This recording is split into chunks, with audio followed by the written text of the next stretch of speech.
کارهای ساخت لین دوم سرک ولسوالی پغمان در حال جریان است که با تکمیلان رفت و آمد مردم به این ولسوالی آسان خواهد شد. مسئولان شارولای کابل میگویند که این سرک از بند قرغه تا قصر پغمان تقریبا 9 کیلومتر طول دارد و در مدت 9 ماه ساخته و به بهره برداری سپرده خواهد شد. تاسو به تر معلومی میږي چې الحمدلله کابل ښاروالي د پغمان د سړک د پراختیايي برخې شروع کړې ده. 9 متره پراختیا لري دا سړک او تقریبا تر 9000 کیلومتر اضافه دي، تر 9 کیلومتر اضافه سړک دی چې په 9 میاشت کې جوړیږي او د دې ټول موارد خپل کابل ښاروالي ریاست حفظ و مراقبت مخ ته وړي او د دې ټول لګښت پر کابل ښاروالي باندې دی.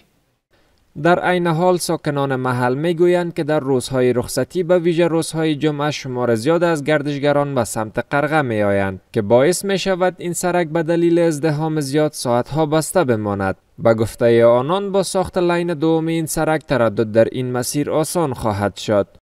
والا بدر من خب باشنده از می جستم دیگه می خانه و می باشه روزهای جمعه که می باشه این خب ولسوالی پغمان بسیار کلان است، میلایای در سمت شهر بسیار نفوس می وقتی که روزهای جمعه میشه سرک مکمل رابندی می بود، مکمل بند می بود.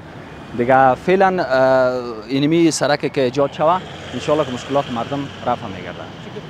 والا دا سرک ډیر مهم دی د پغمان خلکو د پاره، د دې خلکو د پاره، ځکه چې جمعې په ورځ ډیر بیروباري، دومره بیروباري چې بیخي 2-3 ساعته موټرې ولاړې دغه ځای کې او بس به ډیر سهولت به د پغمان خلکو د پاره زمونږ د پاره.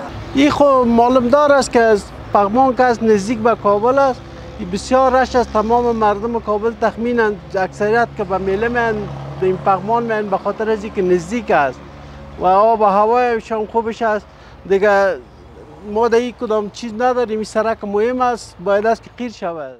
این در حال است که شارولای کابل برای سال 1404 هجری شمسی 10 پروژه مختلف را برای شهر کابل در پلان دارد.